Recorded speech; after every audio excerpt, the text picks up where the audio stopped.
লোকসভা নির্বাচনে উত্তরবঙ্গের সবচেয়ে নজরকাড়া কেন্দ্র রায়গঞ্জ। দ্বিতীয় দফায় 18 এপ্রিল এখানে ভোট। এবার লোকসভা নির্বাচনে আগেরবারের মতোই বামফ্রন্ট ও কংগ্রেস মোহাম্মদ সেলিম ও দীপা দাসমুন্সিকে টিকিট দিলেও বিজেপি শিবিরের নতুন মুখ দেবশ্রী চৌধুরী। অন্যদিকে তৃণমূল কংগ্রেস 2016 সালে বিধানসভা ভোটে ইসলামপুরে জয়ী কংগ্রেস ছেড়ে আসা কানাইয়ালাল আগরওয়ালের ওপরই ভরসা রেখেছে। 2014 সালে লোকসভা নির্বাচনে রায়গঞ্জ খুব কম ব্যবধানে দখল রাখে বামফ্রন্ট। মাত্র 1634টি ভোটে দীপা দাসমুন্সিকে হারান মোহাম্মদ সেলিম। উল্লেখযোগ্যভাবে 2 লক্ষেরও বেশি ভোটে পিছিয়ে ছিল তৃণমূল ও বিজেপি। শতকরা হিসাব ধরলে বামেরা পেয়েছিল 29% ভোট, কংগ্রেস পেয়েছিল 28.5% ভোট, বিজেপি পেয়েছিল 18.32% ভোট এবং তৃণমূল কংগ্রেস পেয়েছিল 17.39% ভোট।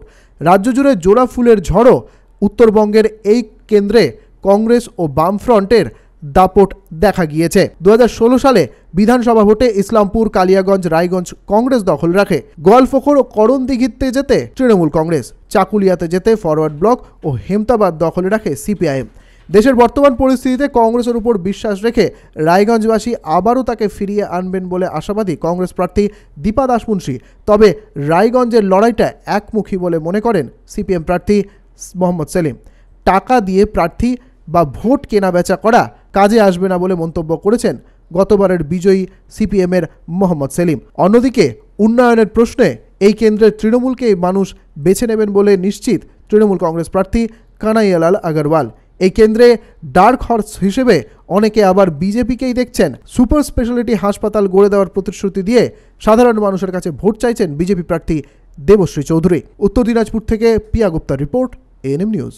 আমি এখান থেকে জয়ী হতে পারতাম, কিন্তু তৃণমূল কংগ্রেস আমার পরিবারের মধ্যে ভাঙন ধরিয়ে আরেকজন দাসমুন্সিকে এনে মানুষের মধ্যে বিভ্রান্তি সৃষ্টি করে এখানকার মানুষকে একেবারে বোকা বানিয়ে দিয়েছিলেন। বোকা বানিয়েছিলেন আমার পরিবারের মানুষকে, যারা পরে ভুল বুঝে এত আফসোস করছেন যে তখন আর কোনো উপায় নেই। আর মানুষের মধ্যে দুটো দাসমুন্সি এই বিভ্রান্তি সৃষ্টি করে আমি খুব সামান্য ভোটে হেরে গিয়েছিলাম। কিন্তু এখান থেকে জিতে যিনি সাংসদ হয়েছিলেন, তিনি কি তার সংসদের ভূমিকা পালন করেছেন? তিনি কি কখনো একবারও এলাকার সমস্যার কথা লোকসভায় তুলে ধরেছেন? তিনি কি কখনো কি বিজেপির বিরুদ্ধে সাম্প্রদায়িক সম্প্রীতির পক্ষে জোরালো আওয়াজ তুলেছেন? যখন কেন্দ্রে মোদী এবং রাজ্যে দিদি মিলে এই রায়গঞ্জের এইমস হাসপাতালকে তুলে নিয়ে কল্যাণীতে চলে গেলেন, এখানকার সাংসদ কেন নীরব ছিলেন? কেন দিল্লির সংসদে গিয়ে একবারও প্রতিবাদ করলেন না যে আমার এলাকার মানুষ, আমার এলাকার মানুষের দাবি, উত্তরবঙ্গের মানুষের দাবি এইমস হাসপাতালকে আমরা এখান থেকে সরতে দেব না? আমার লাস্ট পয়েন্ট বলে কিছু নেই। সারা বছর যারা পড়াশোনা করে তাদের পরীক্ষার আগে রাত থেকে পড়াশোনা করতে হয় না। আর আমি তো কোনো মুখস্থ বিদ্যা করি না। এই জেলার মানুষের সঙ্গে ছিলাম, আছি, থাকবো এবং জেলার সমস্যার মানুষের সঙ্গে কথা বলে এলাকায় ঘুরে গ্রামে গঞ্জে বাজারে তবে জেনেছি। গতবারে আমাকে বলা হয়েছিল বহিরাগত, হিন্দু, মুসলমান, শিয়া, সুন্নি, বারেলি, দেবন্দি, যে যা বলেছিল, বাঙালি, বিহারি। এখনও যখন ডিজেলের দাম বাড়ছে কেন? হিন্দিতে বললে বলে পাকিস্তানি, বাংলায় বললে বলে বাংলাদেশি। কিন্তু মানুষ জানে আমি মানুষের লোক, মানুষের দাবির কথা বলি, সড়কের কথা সংসদে বলি, আর সংসদ থেকে লড়ে সড়কে নিয়ে আসি এবং মানুষকে, সাধারণ মানুষ কিন্তু প্রতিনিধি হিসেবে এরকমই দেখতে চায়। যখন পার্লামেন্ট চলেছে ওখানে বসে পাহারা দিয়েছি, কারণ মোদী অমিত শাহর যুগে যা হয়েছে যে কোনো দিন যে কোনো আইন ঢুকিয়ে দিচ্ছিল, নাগরিকতা আইন বলে। তারপর হচ্ছে দুর্নীতি হচ্ছে, একেবারে ভাতার টাকা থেকে, পুরসভা পঞ্চায়েতের থেকে, 100 দিনের কাজের থেকে, রাস্তার থেকে, রাফেল বিমান কেনা পর্যন্ত। চোররা যখন চৌকিদার হয়ে যায়, সে কলকাতায় হোক অথবা দিল্লিতেই হোক, তখন চুরি ধরা পড়ে না। যেমন চিট ফান্ডের ক্ষেত্রে দেখা গেছে, যা গেছে তা গেছে, কিন্তু খবর হচ্ছে রোজ। এই ইডি এ বলে আমার সিআইডি, এ বলে আমার সিবিআই। দারিমিট কাণ্ড দেখেছি, রাজ্য সরকার কেন্দ্র সরকার সত্যকে দাঁড়াচাপা দিয়েছে আর রাজনীতি করেছে। আবার আজকেও দেখছি বেকারদের কাজের প্রশ্ন, তাই কেন্দ্র সরকার হোক রাজ্য সরকার হোক দুজনেই বিফল হয়েছে। পিছিয়ে পড়া জেলায় আমি এসছি, মানুষ সাধারণ আমাকে গ্রহণ করেছেন, আমি এই জেলারই একজন হয়ে উঠেছি। এখন আর কারোর সাহস এটা বলার যে মোহাম্মদ সেলিম বহিরাগত। সৈনিকরা, কর্মীরা, আমি তো খালি সাথ দিচ্ছি সব জায়গায়। আচ্ছা, ভালো লাগছে। আচ্ছা, আপনি একাধারে বিধায়ক, একাধারে পৌরপতি ছিলেন, পাশে পৌরপতি রয়েছে, যে আপনি জয়লাভ করলে মানে এলাকার উন্নয়নে কি প্রথম প্রায়োরিটি দিবেন? পৌরপতি হওয়ার আগে গ্রাম পঞ্চায়েত প্রধান ছিলাম ইসলামপুর, তখন ইসলামপুর পৌরসভা হয়নি। আচ্ছা। উন্নয়নের ব্যাপারটা আমার মাথায় আছে, কীভাবে কী উন্নয়ন করা যায় একটা প্ল্যানিং আমরা করবো, সবাইকে নিয়ে বসে প্ল্যানিং করে তারপরে। আচ্ছা, বুঝি এই যে 4 প্রার্থীর মধ্যে আপনাকে সবাই ভূমিপুত্র বলছে, হ্যাঁ, ভূমিপুত্র হিসাবে আপনার কি মানে ইচ্ছা? ভূমিপুত্র মানে সবাই তো 5 বছরে একবার আছে, হ্যাঁ। আমি তো থাকবো এখানে, যাবো কোথায় যে আসবো, আমি 5টা বছর এখানেই থাকবো, আমাকে সবসময় সাথে পাবেন, উন্নয়নের ব্যাপারেও সাথে পাবেন। আমার 3টা সরলা আছে, উন্নয়ন, জনসংযোগ আর সংগঠন। আচ্ছা, এর মধ্যে 3টার মধ্যে কেউই ধারের কাছে নেই। কত ভোটে এবার জয়ী হবেন বলে আশা করছেন? হিসাবে লক্ষাধিক ভোটে বিজয়ী হবো। লক্ষাধিক ভোটের।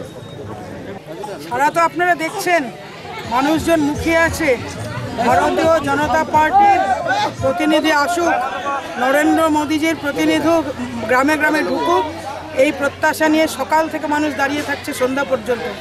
কোথাও আমি কথা দিচ্ছি যে সকাল 11টায় যাব, সেখানে 4টায় গিয়ে উঠতে পারছি। তো এইরকম পরিস্থিতি গ্রামের মানুষ 70 বছর ধরে বঞ্চিত ছিল। 70 বছর পরে এই প্রথম আশা জেগেছে যে বিজেপিকে ভোট দিলে, বিজেপির সাংসদ হলে হয়তো মোদিজির হাত ধরে কিছু হবে। তো সেই জন্য মানুষের আগ্রহ খুব আছে। কি কি বিষয়ের উপর মেন প্রাধান্য দিচ্ছেন আপনি জেলাতে? দেখুন, এক কথায় শেষ কথা, উত্তরবঙ্গের কোনো উন্নয়ন হয়নি 70 বছর ধরে। পশ্চিমবঙ্গেই একদম পিছতে শেষের সারি, তার মধ্যে উত্তরবঙ্গ আরও পিছিয়ে আছে। উত্তরবঙ্গকে টেনে তুলতে হবে। সবকা সাথ সবকা বিকাশ না হলে সফল হবে না। প্রধানমন্ত্রীজি এবং সর্বভারতীয় সভাপতি আমার উপর আশা রেখেছে যে আমি যাতে এখান থেকে প্রতিনিধিত্ব করতে পারি। উত্তরবঙ্গকে উঠিয়ে আনতে হবে, এটা সবচেয়ে বড় সমস্যা। বেকারদের কর্মসংস্থান, উত্তরবঙ্গে সেই মানের কোনো হসপিটাল নেই। এইমসের স্বপ্ন দীর্ঘদিন দেখানো হয়েছিল, এইমস হয়নি। তার জায়গায় বিকল্প কিছু করতে অবশ্যই করেই হবে। আর রায়গঞ্জের লোকসভার যদি ক্ষেত্র বলে, ফুলিশা নদীর উপরে ব্রিজ দরকার। নদীর উপর দিয়ে নিজে গাড়িতে করে গিয়ে দেখলাম মানুষ কীভাবে থাকে। রাস্তাঘাটের হাত দুর্দশাগ্রস্ত, প্রত্যেকটা রাস্তায় বলছে রাস্তা দেখে যান। মানে মিনিমাম যে উন্নয়ন সেটুকু হয়নি। কিন্তু প্রধানমন্ত্রী নরেন্দ্র মোদী এখানে প্রতিনিধি না থাকা সত্ত্বেও যে গ্রামেই যাচ্ছে, যাদেরকেই জিজ্ঞেস করছি শৌচালয়ের টাকা পৌঁছেছে কিনা, হাত তুলে বলছে টাকা পৌঁছেছে, ঘরে ঘরে শৌচালয় পৌঁছে গেছে। 2-4টে যারা বাকি আছে এরপরে হয়ে যাবে। বেশিরভাগ ক্ষেত্রে যাদেরকে জিজ্ঞেস করছি গ্যাসের কানেকশন পেয়েছে কিনা, গ্যাসের কানেকশন পেয়েছে। এই প্রথম গ্রামের লোকের অনুভব হচ্ছে যে কেন্দ্রে সরকার থাকলে গরিব লোকের জন্য কিছু হয়। সেই প্রত্যাশা দীর্ঘ হয়েছে, আশা বেড়েছে। যেগুলো লোকাল স্তরে, রাজ্য স্তরের কাজ আছে, সেই কাজগুলো আমাদের উপর আশা করছে। যতখানি সম্ভব মোদিজির হাত ধরে, মোদিজির আশীর্বাদ নিয়ে এখানে করবার আপ্রাণ চেষ্টা। কতটা আশাবাদী রয়েছেন এবার লোকসভা নির্বাচন আপনি? দেখুন, আপনারা গ্রামে গ্রামে আমার সঙ্গে যাচ্ছেন, দেখছেন যে মানুষ কিভাবে চাইছে। মানুষ মোদিজিকে চাইছে, মোদিজির প্রতিনিধি চাইছে। আমি 100% নিশ্চিত যে মোদিজি এবার 400 পার করবেন। আমাদের এখান থেকেও প্রার্থী জিতে যাবে, পশ্চিমবঙ্গ থেকে সর্বত্র প্রার্থী জিতবে, রায়গঞ্জেও বিজেপি প্রার্থী যাবে। দিদি, আপনার মূল প্রতিদ্বন্দ্বী হিসেবে কাকে দেখছেন? দেখুন, এই মুহূর্তে এই কথাটার উত্তর দেওয়াটাই বড় কঠিন। 3 জন আছেন যারা 3 জনেই উত্তর দিনাজপুরের জন্য কিছু করেননি, প্রতারণা করেছেন উত্তর দিনাজপুরের মানুষের সঙ্গে। বিশেষ করে এইমস নিয়ে কংগ্রেস যে নাটক খেলেছে, যার মন্ত্রী ছিল, কেন্দ্রের প্রধানমন্ত্রী ছিল যখন, সেই সময়ও এইমস নিয়ে কাজ করেননি। সিপিএম তাদেরকে জমি অধিগ্রহণ করে দেয়নি এবং এইমসের জন্য কোনো রকম সহযোগিতা করেনি যখন সিপিএম রাজ্য সরকারে ছিল। আর তৃণমূলের নেতৃত্ব সবার উপরে, তিনি ছোট দিদির সঙ্গে পাঙ্গা নিতে গিয়ে বড়দিদি ছোট দিদির ইগো, সেই ইগোর লড়াই করতে গিয়ে রায়গঞ্জে এইমসটা করতেই দিলেন না। এটা অত্যন্ত দুর্ভাগ্যজনক। আমি এইমস নিয়ে আর লোককে বলতে চাই না, কারণ এইমস শব্দটা শুনলেই এদের কাছে একটা মানে কেমন একটা হতাশা, যে এটা একটা স্তব্ধের কথা এরকম পরিণত হয়েছে। আমি এটুকু বলতে পারি, উত্তরবঙ্গ বা রায়গঞ্জের জন্য একটা সুপার ফেসিলিটি হসপিটাল, যেটা কেন্দ্রের তত্ত্বাবধানে চলবে, মানে রাজ্যের সুপার ফেসিলিটি হসপিটাল নয় যেখানে কিছু পাওয়া যায় না, কুকুর বেড়াল শুয়ে থাকে শুধু, এরকম হসপিটাল নয়। কেন্দ্রের তত্ত্বাবধানে সুপার ফেসিলিটি একখানা হসপিটাল উত্তরবঙ্গে, উত্তর দিনাজপুরে অত্যন্ত জরুরি আছে। এটা আমি নিজে অনুভব করি, এটার সঙ্গে আমি নিজে ভুক্তভোগী, কাজে এটার জন্য আমার আগ্রহ চূড়ান্ত।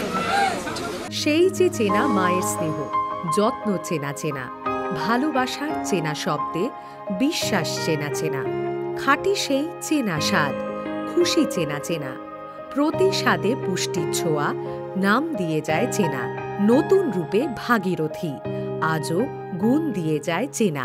কংক্রিটের এই জঙ্গলে ফিরে আসুক সবুজ ঝড়, বন্ধ করে প্লাস্টিক, পরিবেশ হোক পরিষ্কার। গুটখা বা সিগারেট নিষিদ্ধ, মারণ সেন্সেশন। রূপশ্রীতেও পাশে আছে আসানসোল মিউনিসিপ্যাল কর্পোরেশন।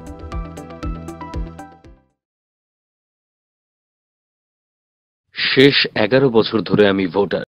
আমি প্রায়ই ভাবতাম, যদি নিজের ভোট নিজেই পরীক্ষা করে নেওয়ার ব্যবস্থা থাকতো। আমার ভোট কিভাবে গোনা হয়, যা প্রমাণ করে দেবে আমারই পছন্দ করা প্রার্থীকে ভোট দিয়েছি আমি। ইভিএম ও ভিভিপ্যাট ব্যবহার করে কিভাবে ভোট দেবেন। প্রথম ধাপ, ভোট গ্রহণ কেন্দ্রে প্রবেশ করুন। আপনি ভোট গ্রহণ কক্ষে প্রবেশ করলে প্রিসাইডিং অফিসার ব্যালট ইউনিট কার্যক্ষম করবেন। ইভিএম এর উপর জ্বলে থাকা সবুজ আলো জানাবে যে ভোটিং যন্ত্র ভোট নেওয়ার জন্য প্রস্তুত। দ্বিতীয় ধাপ, ভোট দান করুন। ব্যালট ইউনিটে আপনার পছন্দের প্রার্থীর নাম ও চিহ্নের পাশে থাকা নীল বোতামটি টিপুন। তৃতীয় ধাপ, কাগজের চিরকুটে ছাপ দেখুন। ভিভিপ্যাটের স্বচ্ছ স্ক্রিনটি দেখুন। কাগজের টুকরোটিতে প্রার্থীর ক্রমিক সংখ্যা, নাম ও চিহ্ন ফুটে উঠবে। ছাপযুক্ত কাগজের টুকরোটি 7 সেকেন্ড অবধি দেখা যাবে। পরে সেটি ভিভিপ্যাটের জন্য নির্দিষ্ট একটি সিলবন্ধ অংশের ভিতর ঢুকে যাবে। এসে গেছে ভিভিপ্যাট। আরও খবরের আপডেট পেতে সাবস্ক্রাইব করুন আমাদের ইউটিউব চ্যানেলটি আর বেল আইকনে ক্লিক করুন নোটিফিকেশনস পেতে।